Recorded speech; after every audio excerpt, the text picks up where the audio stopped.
10 సంవత్సరాల బాలికపై 8 మంది సామూహిక అత్యాచారం, రేపిస్టులు మాయం. ఆఫీసుల్లో ఆడవాళ్లపై అత్యాచారాలు చేస్తున్న 18 మంది మగబాసులు పలు చోట్ల కిడ్నాప్లకు గురయ్యారు. విద్యార్థులను ర్యాగింగ్ చేస్తున్న 26 మంది విద్యార్థులు అదృశ్యమయ్యారు. ఉద్యోగాల పేరుతో వ్యభిచారంలోకి దింపుతున్న స్త్రీలు అదృశ్యం. పలు చోట్ల పేషెంట్స్ పై అత్యాచారం చేస్తున్న 5 డాక్టర్లు, దొంగ సర్టిఫికేట్స్ ఇస్తున్న 9 మంది డాక్టర్లు మాయం. దీంతో రాష్ట్రం నలుమూల నుంచి కిడ్నాప్ అయిన వారి సంఖ్య 1014కు చేరుకుంది.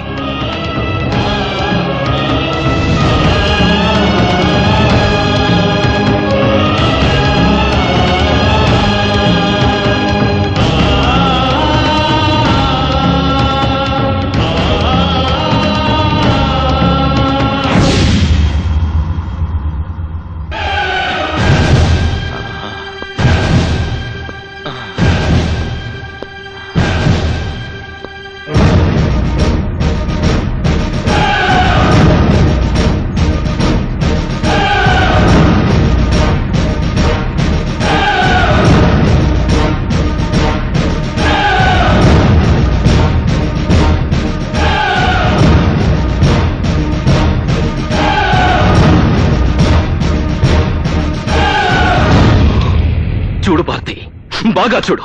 ఈ సమాజంలో ఆడదానికి అన్యాయం చేస్తున్న అందరినీ లాక్కొచ్చాను. ఆకు రౌడీల నుంచి అధికారుల వరకు అందరినీ, మున్సిపాలిటీ వాళ్ళు కుక్కల్ని పట్టుకుని లాక్కొచ్చాను. చూడు భారతి, బాగా చూడు. చూడు భారతి. గాంధీ, ఇది చాలా అన్యాయం. నీ భార్య చనిపోవడానికి కారణం వాళ్ళ 5. నీకు మేమేం చేసామని మమ్మల్ని ఇక్కడ తీసుకొచ్చావు? చూసావా భారతి, చూసావా వీడెంత పిచ్చి ప్రశ్న వేశాడో. వాడేం చేయలేదంట. కొత్త అమాయకుడు. ఎంత అమాయకుడు అంటే వాడి దగ్గరికి ఒంట్లో బాగలేదని వచ్చే ఆడ పేషెంట్లకి మత్తు మందిచ్చి అనుభవించేంత అమాయకుడు. పాపం, ఈ డాక్టర్లు కూడా అమాయకులే. 4 ఏళ్ల పిల్లని రేప్ చేసినా వీళ్ళకి తప్పు అనిపించదు, జాలనిపించదు. పైగా రేప్ చేసిన వాళ్ళకి మగతనం లేదని దొంగ సర్టిఫికెట్లు ఇస్తారు, డబ్బులు తీసుకుని. చూడు భారతి, చూడు. వీళ్ళందరూ పేరు మోసిన న్యాయబద్ధులు. ఇప్పటికి వీడు 68 వరకట్నపు చావుల్ని బాధించాడు. ప్రతి కేసులోనూ భార్య గ్యాస్ లీక్ అయి చచ్చిపోయిందని, స్టవ్ పేలి కాలిపోయిందని ప్రూవ్ చేశాడే తప్ప భర్తలు కాల్చి చంపారని ఎప్పుడూ ప్రూవ్ చేయలేదు. అంత గొప్ప లాయరు వీడున్నాడే. వీడు 25 రేప్ కేసులు బాధించాడు. రేప్ చేసిన ఎవరికీ శిక్ష పడకుండా చేశాడు. అన్యాయం అంటూ ఏడ్చిన ఆడబడని గుచ్చి ప్రశ్నలేసి మరింత రేప్ చేశాడు. వీళ్ళు మహా గొప్ప లాయర్లు. రక్షించాల్సిన వాళ్ళని శిక్షిస్తారు, శిక్షించాల్సిన వాళ్ళని రక్షిస్తారు. కోర్టులో న్యాయదేవత మట్టి బొమ్మ అయిపోయింది కాబట్టి వదిలేశారు. లేకపోతే ఆమె కంటి మీద గుడ్డలు కూడా మిగిల్చేవాళ్ళు కారు. అంత గొప్ప లాయర్లు.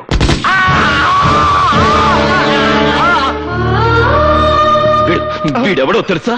పెద్ద పోలీస్ ఆఫీసర్. వీడికి 25,000 కమిషన్ పడేస్తే చాలు, వేసేల్ని పతివ్రతలని వేసేల్ని చేసేస్తాడు. వీడెవడో తెలుసా? దొంగలా. వీడి పెళ్ళా మెడలో నెక్లెస్ చూడాలనుకుంటే ఒక లాకప్ డెత్ చేసేస్తాడు. వీడి కూతురికి పెళ్లి చేయాలనుకుంటే మరొకరు కూతురి రేప్ కేసుని మాఫీ చేసేస్తాడు. దీని చూసావా? ఆడది హాస్టల్ వార్డన్. దిక్కుమొక్కులైన ఆడపిల్లల్ని ట్రాప్ చేసి పెద్ద వాళ్ళ మందు పార్టీకి మంచిగా పంపిస్తుంది. దీని చూడు, ఇదుందే చాలా మంచిది. కూర్చోమంటే పడుకుంటుంది. వీళ్ళని చూడు. 10 ఏళ్ల పిల్లలు, పేద పిల్లలు అన్న కనికరం కూడా లేకుండా ఉద్యోగాలు ఇప్పిస్తామని నమ్మించి బలవంతంగా వ్యభిచారంలోకి దింపుతున్న పతివ్రతలు. సాటి స్త్రీ అన్న జాలి కూడా ఉండదు వీళ్ళకి. వీళ్ళని చూసావా? వీళ్ళందరూ గొప్ప కాలేజ్ స్టూడెంట్స్. కాలేజీకి వచ్చే ప్రతి అమ్మాయిని నీ కొలతలెంత, ఏ కంపెనీ బ్రా వాడతావని ర్యాగింగ్ చేస్తారు. వీళ్ళ చిత్రహింసలు భరించలేక 14 మంది అమ్మాయిలు ఆత్మహత్యలు చేసుకున్నారు. అయినా వీళ్ళ ర్యాగింగ్ మానరు. వీళ్ళున్నారే, కట్నం కోసం పెళ్లాల రక్తాలు తాగే పిశాచాలు. పెళ్లాన్ని పెట్రోల్ పోసి తగలబెడితే డబ్బు ఎక్కువ అవుతుందని కిరోసిన్ పోసి కాల్చి చంపే పిసినాలి మొగుళ్ళు. వీడున్నాడే, చాలా చిన్నపిల్లాడు. 24 ఏళ్లు. 2 నెలలకోసారి ఊరు మారుస్తాడు. ఊరుతో పాటు పేరు మారుస్తాడు. పేరుతో పాటు పెళ్లాన్ని కూడా మారుస్తాడు. ఇప్పటి వరకు 5 పెళ్లాన్ని హతమార్చాడు.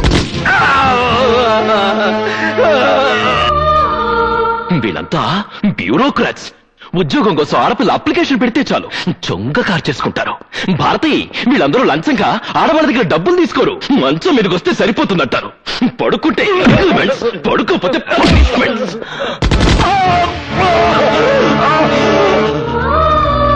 వాళ్ళందరూ సరే, మేమేం తప్పు చేసామని మమ్మల్ని ఇక్కడ తీసుకొచ్చావు? ఏమీ చెయ్యలేదు, ఏమీ చెయ్యలేవు కూడా. ఎరా, నీ పెళ్ళాన్ని తీసుకుని సినిమాకి వెళ్ళొస్తుంటే దానిలో ఇద్దరు రౌడీలు అటాక్ చేస్తే ఏం చేసావురా? పిరికితనంతో పెళ్ళాన్ని వదిలేసి పారిపోయావు. తర్వాత శీలం పోయిందని వదిలేశావు. ఎరా, నీ కూతుర్నెవరో రేప్ చేస్తే వెళ్ళి రిపోర్ట్ చేయడానికి కూడా నీకు దమ్ము లేదురా? దాని నోరు మూసేసి ఇంట్లో పెట్టుకుంటావా? నువ్వేంట్రా, నీ చెల్లెల్ని ఎవడో కాలేజీలో అల్లరి చేస్తున్నాడని ఆ అమ్మాయి ఏడుస్తూ వచ్చి చెప్తే వెళ్ళి 4 పీకులు పీక్క ఆ అమ్మాయిని కాలేజ్ మాన్పిస్తావా? రై, అందుకేనా మీ అక్కయ్యలకి చెల్లెళ్ళకి అన్యాయాలు జరుగుతున్నా నోరు విప్పలేని మీలాంటి నపుంసకులు కూడా ఈ సమాజంలో ఉండడానికి వీల్లేదురా. చూడు భారతి, చూడు, వీడు వీడు వీడు వీడు వీళ్ళందరూ పాలిచ్చి పెంచిన ఆడదాన్ని పాలిస్తూ అవకాశం దొరికిన ప్రతి ఆడదాన్ని వశం చేసుకుని శవాన్ని చేస్తున్నారు.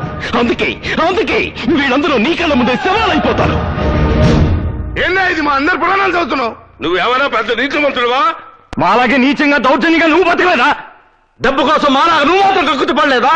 మాకెంత చరిత్ర ఉందో నీకు అంతే చరిత్ర ఉంది. అందుకే అందుకే మీతో పాటు నేను చేస్తాను. నిన్నటిదాకా మానవత్వం లేకుండా బ్రతికాను. ఇవాళ మానవ పంపున మిమ్మల్ని చంపి నేను చేస్తాను. చూడండి రా, చూడండి.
ఇక్కడి నుంచి ఎవరు తప్పించుకోలేరు.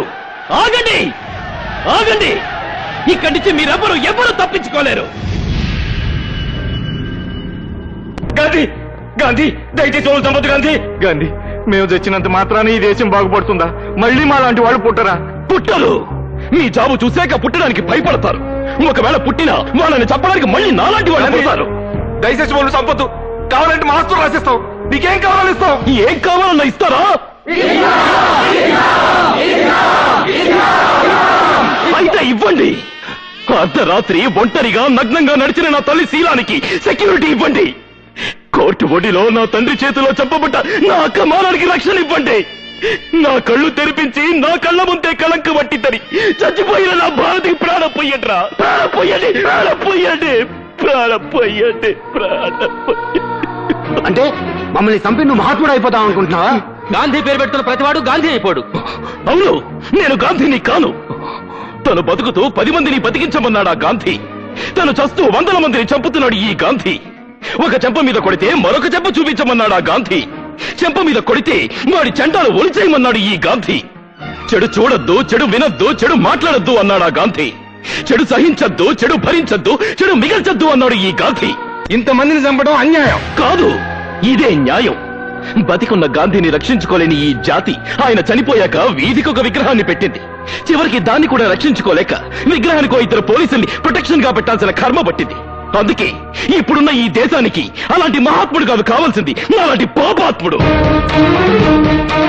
మన దేశానికి కావాల్సింది స్వాతంత్రం కాదురా, భయం. పైనెక్కడో కైలాసంలో త్రిశూలం పట్టుకుని శివుడు కూర్చున్నాడు అంటే మీరు భయపడరు. పాల సముద్రంలో సుదర్శన చక్రం పట్టుకుని విష్ణుమూర్తి పడుకున్నాడు అంటే మీరు పట్టించుకోరు. ఆ దేవుళ్ళు పైన కాదురా, మీ పక్కనే ఏకే బాడీజోన్ పట్టుకుని తిరుగుతున్నారు అంటే మీకు బ్రతుకు మీద భయం పుడుతుంది, ప్రాణం మీద తీపి పుడుతుంది. ఇన్నాళ్ళు చనిపోయిన వాళ్ళకి బ్రతికున్న వాళ్ళు తలకొరివి పెట్టారు, కానీ ఇవాళ బ్రతికున్న మీ అందరికీ చనిపోయిన నా భారత్ తలకొరివి పెడుతుంది. ఇదిగో భారతి, వీళ్ళందరినీ నీ చేతులతో కసితీరా చంపు. తెగిపడ్డ వీళ్ళందరి తలకాయలు మొండాలు చూసి ఇలాంటి వాళ్ళు భయంతో వణికి చావాలి. ఆడవాళ్ళందరూ నిర్భయంగా తిరగాలి. ఇదిగో చంపు, చంపు భారతి.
గాంధీ చావలేదు, గాంధీకి చావలేదు. గాంధీ చచ్చిపోయాడంటే స్త్రీకి మళ్ళీ అన్యాయం జరుగుతుంది. గాంధీ బ్రతికే ఉన్నాడు, బ్రతికే ఉండాలి.